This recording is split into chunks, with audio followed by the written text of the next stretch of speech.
Capítulo 11,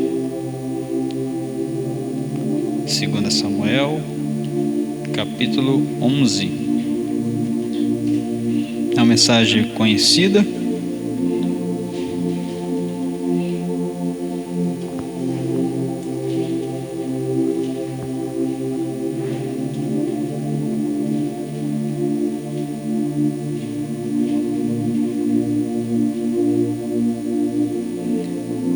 Quem achou, diga amém.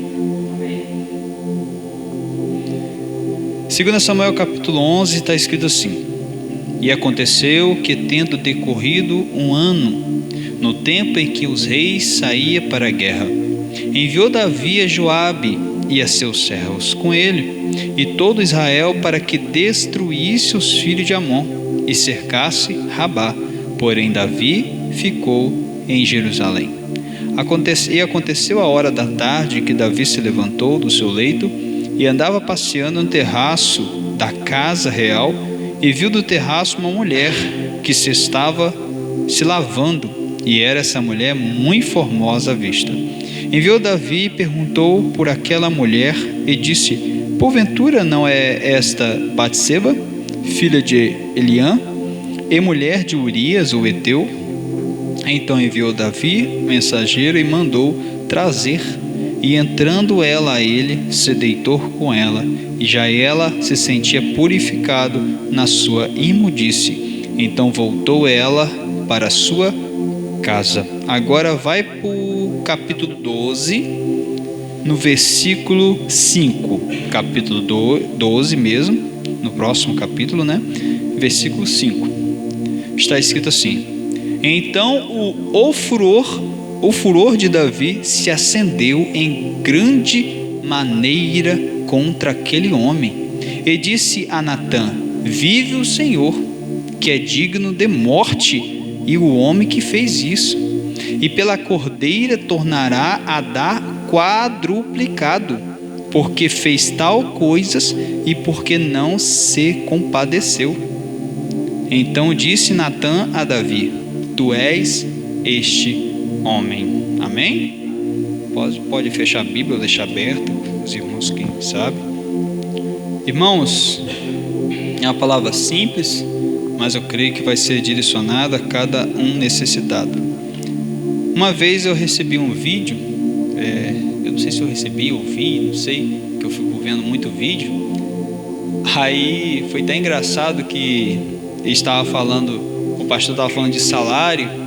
Aí o pastor falou assim: se até o pecado tem salário, por que eu não vou ter?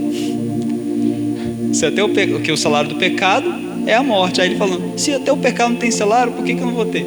Eu sei que foi um jeito engraçado, mas me fez lembrar dessa parte, porque quando a gente falamos que o salário do pecado é a morte, muitos imaginam: pois pequei e vou morrer.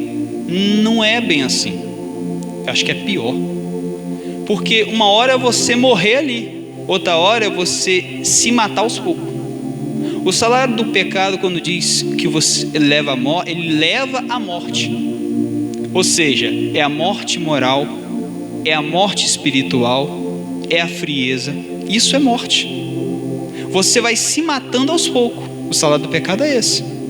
E Davi, quando a gente falamos da história de Davi, a gente lembra daquela frase: Davi segundo o homem segundo o coração de Deus. Dá a impressão que esse homem teve um reinado sempre maravilhoso, mas não foi bem assim. Davi teve seus momentos de altos e teve seus pecados que ele tentou encobertar. Davi teve seus momentos bons, um reinado maravilhoso, mas Davi também deixou a desejar, porque ele era homem, ele era ser humano também.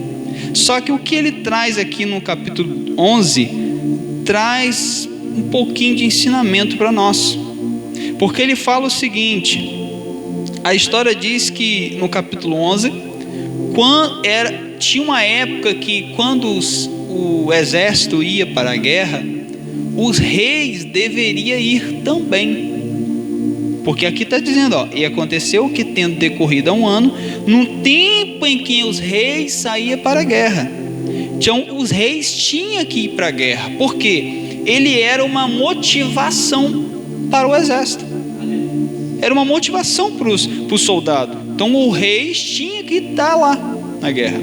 Porém Davi, a Bíblia fala que ele não foi para a guerra, ele ficou em casa, dormindo, daqui, levantou do seu leito. Enquanto o povo estava guerreando, ele estava passeando no terraço. O problema não é você mandar alguém guerrear por você. O problema é que enquanto nós mandamos alguém enfrentar a nossa guerra, nós ficamos com brechas. O problema é que quando a gente mandamos alguém guerrear por nós, esse alguém vai se fortalecer e você vai enfraquecer. O problema é que quando a gente entregamos tudo na mão de uma pessoa, vou dar um exemplo: fulano, ora por mim, fulano, pastor, toma aqui, eu preciso disso, e ele que se vire e eu vou seguir minha vida. Quem vai fortalecer vai ser ele, porque ele vai ter que jejuar, ele vai ter que orar, vai ter que buscar mais a Deus, e você vai continuar a sua vida. Então enquanto você manda outros guerrear por você, você vai ficar vulnerável. É fato. Não Léo está dizendo coisa, não, é Bíblia. A Bíblia diz que enquanto ele estava guerreando por Davi, Davi ficou vulnerável. Davi estava em casa. Quando ele estava passeando, levantou da sua cama, ele estava passeando.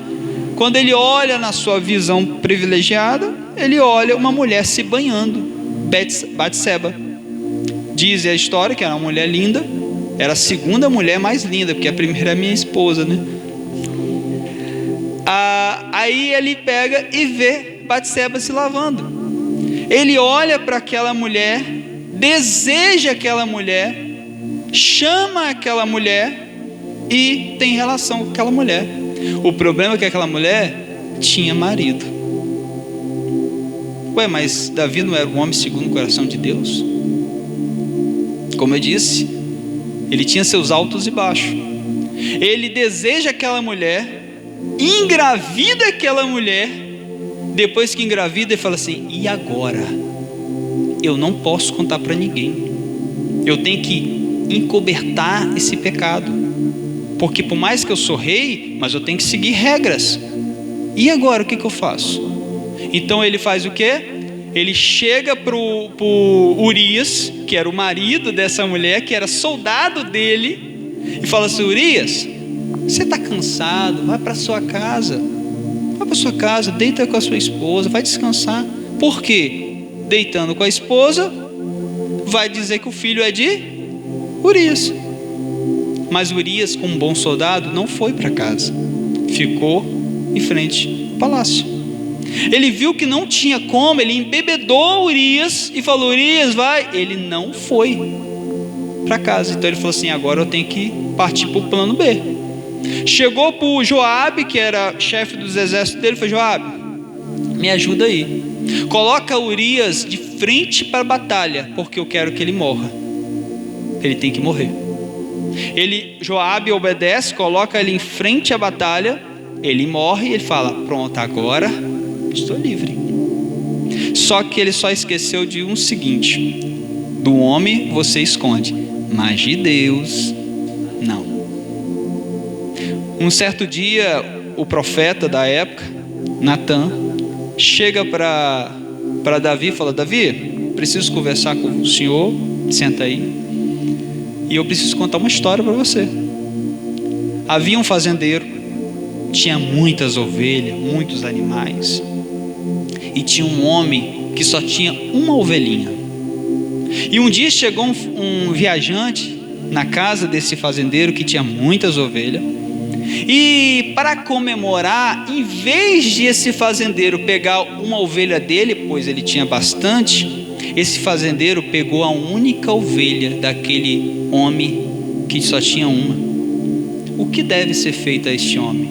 Davi levanta furioso e fala assim: esse homem tem que pagar 4 vezes pelo seu pecado. Natan fala assim: pois é, você é este homem. só que ele arreia, ele abaixa, só que ele amaldiçoou ele mesmo sem saber. E quantas vezes ele amaldiçoou? 4 vezes. Grava isso. É porque é muito mais fácil a gente amaldiçoar alguém que a gente não conhece, ou outra pessoa, sem saber a dor dessa pessoa. É muito mais fácil falar dos outros sem saber a dor. Então é por isso que ele fala que esse homem pague 4 vezes mais. Mas quando diz que esse homem é você, já era. Se tem uma coisa, a Bíblia diz que o que envenena o homem não é o que entra na boca, mas sim o que sai. E principalmente quando sai com furor, com raiva, com ira.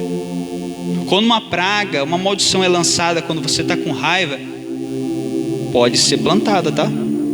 E ele plantou essa maldição para ele mesmo, sem mesmo ele saber. Ele lança que esse homem paga 4 vezes mais, 4 vezes pelo seu pecado. Quando Natan diz, esse homem é você, ele não fala mais nada. Ele podia falar assim, não, Natan, você está errado. Mas ele esqueceu, ele temia Deus. Logo depois, esse 4 vezes que ele amaldiçoou, chega. O dia da colheita chega. Aliás, o que a gente planta, a gente colhe. E como ele plantou 4 vezes, ele vai colher 4 vezes. Essa mulher, a Batseba, quando ela tem essa criança nasce. Tempos depois, essa criança morre. Logo depois, Davi tem uma mancha na sua família. Davi, ele tinha 19 meninos e uma menina. 20 filhos, 19 homens e um menino e uma menina. A gente sabemos que quando você tem um filho único, né, uma filha única, a gente sabemos o carinho que é, né? Você sabe que ainda mais menina, né? Só que um desses meninos, um dos filhos de Davi, a história diz que se apaixona pela irmã. E ele finge que está doente, finge uma doença, para que a irmã cuide dele. Quando essa irmã vai cuidar dele, ele estrupa a irmã. E essa irmã agora foi morta moralmente.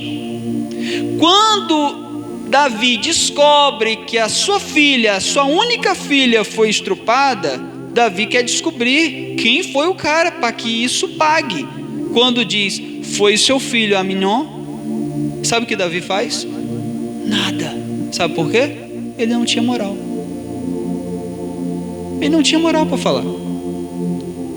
Porque Davi, ele ia falar o quê? Não pegue a mulher dos outros. Porque Davi ia fazer o quê? Não pode pegar uma mulher dos outros, porque não pode, porque ele fez isso. Que moral ele vai ter? 2. Logo depois, Absalão, o outro filho de Davi, chega descobrindo a situação, pega Aminon e mata, porque estrupou a irmã. Davi faz alguma coisa? Não, porque Davi também mandou matar Urias. Davi não tem moral mais. Esse Absalão, logo depois, ele monta o exército dele lá, vai contra o pai, só estou resumindo, vai contra o pai. Depois, quando ele volta, Joabe descobre a situação, mata Absalão. E quando Davi descobre quem matou Absalão, Davi também não pode fazer nada. Você sabe por quê? Porque lembra da história lá no passado que quem matou Urias não foi Joabe? Pois é, o mesmo matou o filho dele 4 vezes. Perdeu um filho, uma filha foi estrupada, 2 filhos foi morto. Pronto. Lembra atrás quando ele desejou 4 vezes? Colheu 4 vezes. O problema é que hoje é muito mais fácil a gente apontar para os outros e falar que essa pessoa pague, que essa pessoa colha, mas esquece que você também faz parte dessa plantação. Esquece que nós também tem esse momento de queda. É muito mais fácil apontar o dedo e dizer que essa pessoa merece pagar quantas vezes for necessário, mas esquece de poder ajudar, mas esquece de poder aconselhar. É muito mais fácil falar que essa pessoa pague, porque não pode fazer isso, é pastor, é presbítero, é fulano de tal, está na igreja, é crente, não pode fazer, não pode cair. Mas esquece que há um cisco também no seu olho. Você também pode tropeçar, você também pode cair. A diferença é que o crente, quando tropeça, tem outros irmãos que possam ajudar a levantar. E o ímpio, quando tropeça, vai ter quem? É muito mais fácil acusar. Uma vez eu vi um vídeo de um cara falou, eu até fiz essa pergunta para minha esposa, falou assim: me diga quem tu és, sem contar o que você faz. Na hora eu falei assim: quem eu sou? Porque quando a gente faz essa pergunta, me diga quem tu és, sem contar o que você faz, você fica parado. Você não sabe. Porque é muito mais fácil dizer quem eu sou, falando o que eu faço. Aí depois ele explicou: não, quem eu sou cristão, sou servo do Senhor, sou amado, sou isso, sou próspero. Ah, sim, é porque eu já ia falar, eu faço bem, eu planto bem, eu faço isso, eu faço. É porque é muito mais fácil identificar quem eu sou, falando o que eu faço, o que eu ajudo, quem eu ajudo. Deus não está preocupado com o que você faz, Deus está preocupado com o que você é. Nós nos preocupamos muito em ser, nós temos que se preocupar em ser, nós estamos preocupados muito em ter.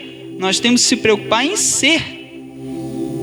Davi, quando ele falou 4 vezes, quando ele viu essa situação, já era tarde. Mas mesmo assim, Davi se levanta, vai para o templo e vai orar. Por quê? Já é tarde.